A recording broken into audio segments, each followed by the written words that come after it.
Hello, Caitlin Conway here, submitting my video for the Extremis video. I have the reflection questions up on my computer, so if I'm looking there, that would be why. I'm just going to go ahead and start off. The members in my small group was Adeline, Sierra, Allison, Kate Hoover, Schuler, and then myself. So the first question I have here is, why might this film impact the way you discuss end of life with patients and families? I feel like I've had some of these similar experiences of my own, just from working in the hospital and doing an externship in an ICU, where I've seen these conversations like unfold between patients and providers and their families mainly.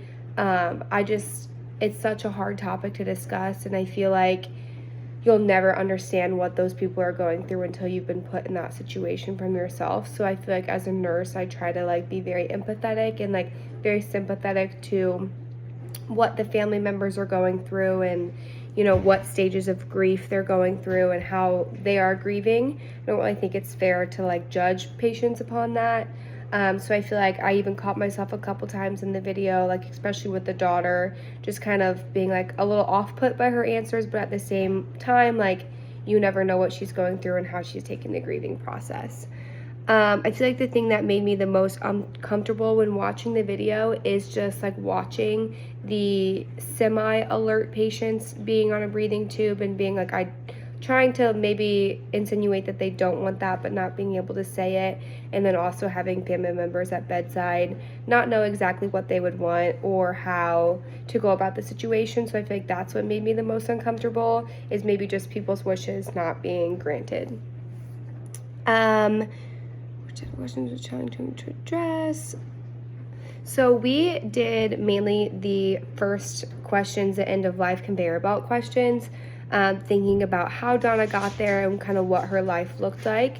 So there's so many reasons why Donna could have ended up in that situation, but we kind of talked about how, sometimes if family members and people think that a breathing tube is going to be short-term treatment, that's the option that they want to go until they've been kind of told that there is going to be no recovery, and then that's when the patients would be like, I don't want this breathing tube, I don't want this life for myself. Same thing as the families. I think they can kind of go hand in hand.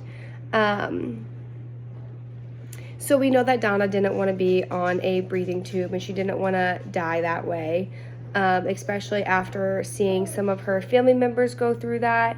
And so I think that at first Donna's preferences were not taken into account, but kind of as we went on, her family knew that she would have wanted to have been taken off and spent the last couple days of her life living without a breathing tube.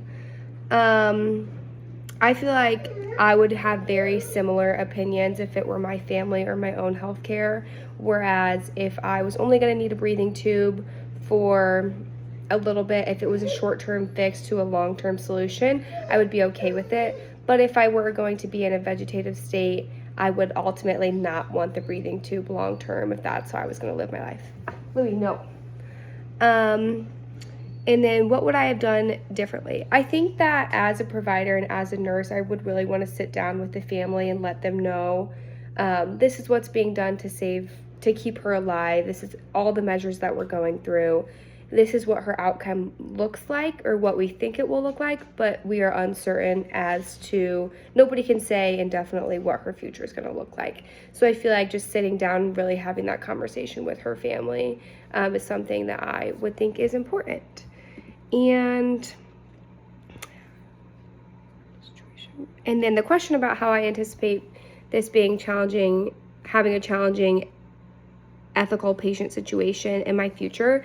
I think working in the ICU and intensive care, this is going to come up a lot, and it's just one of those unfortunate situations where you have to go with what the family tells you, even if in your best judgment that's not what you would put your family through.